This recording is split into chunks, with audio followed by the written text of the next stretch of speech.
Well, there's a good chance that this whole air filter setup that's currently on the engine is not going to work. It's going to be too tall, and I really don't want to stick it through the hood because I want to be able to put the windshield still down.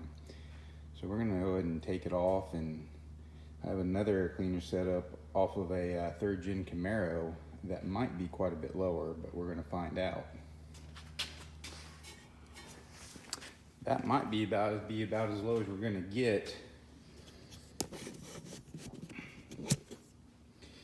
I mean, that's significantly lower than what I had on there. So we'll play around it and see what happens. All right, a little more progress here. I have the transmission transfer case and the engine all hooked together now. I've stuck on the Corvette exhaust manifolds off a C4 Corvette that we had upstairs in the attic. You can see if they might work. They're center dump, pretty tight, but they go straight down. I don't know if that's gonna work or not. And now they're just stuck on with a few bolts, so I can take them on and off in case they don't work. And right now, I started cleaning up the air cleaner off of the third gen Camaro. So I can get it all cleaned up and see if I can get that to work and be super low.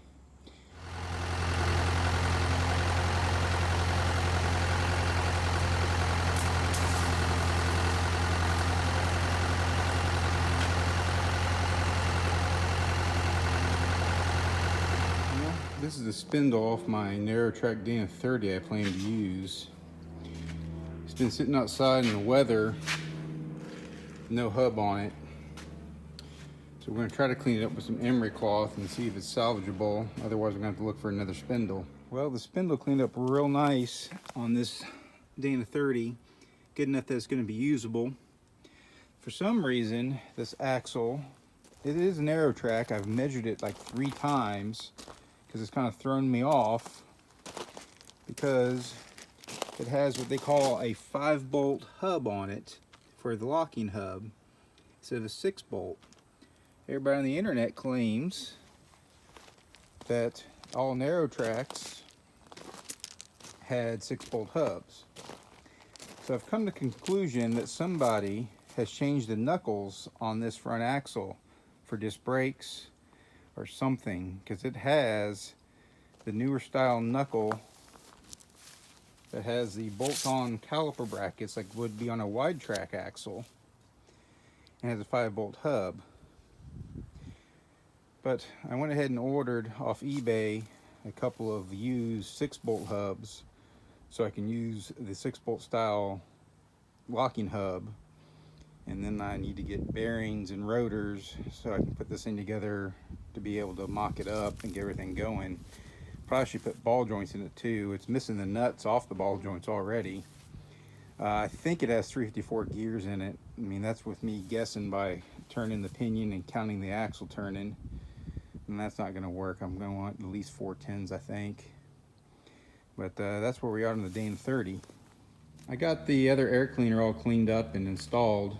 This is the one off the third gen Camaro.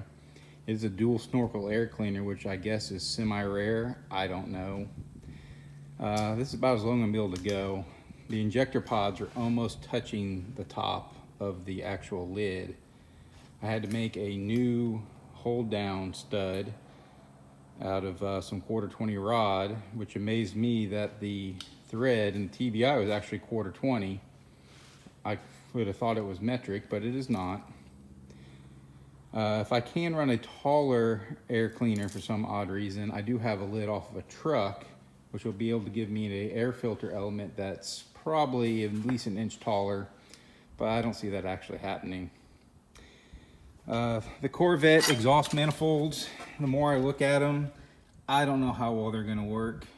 They're extremely close to the spark plugs. I could take the heat shields off of them and get more clearance.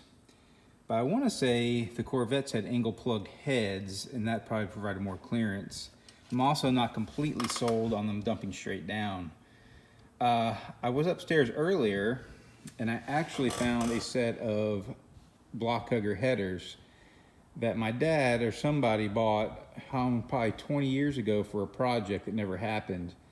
They're actually alumina coat, which if anybody knows the old school stuff, it was actually like aluminum that was thrown onto it. They're rough feeling, they're really weird. But I might have to go to those. Well, I've been doing a little more work. As I sit here, I'm gonna leave you everybody with a few thoughts. One, don't ever try to make anything perfect. If you do, you're gonna end up working on it forever, lose interest, and you'll never get it done. That's the main thing. Even David Freiberger said something about it this week on Instagram. But don't overcomplicate things. Get them running, have fun, fix it as you go. It can be the best thing to do, and you won't lose interest, and you'll be having fun the whole time.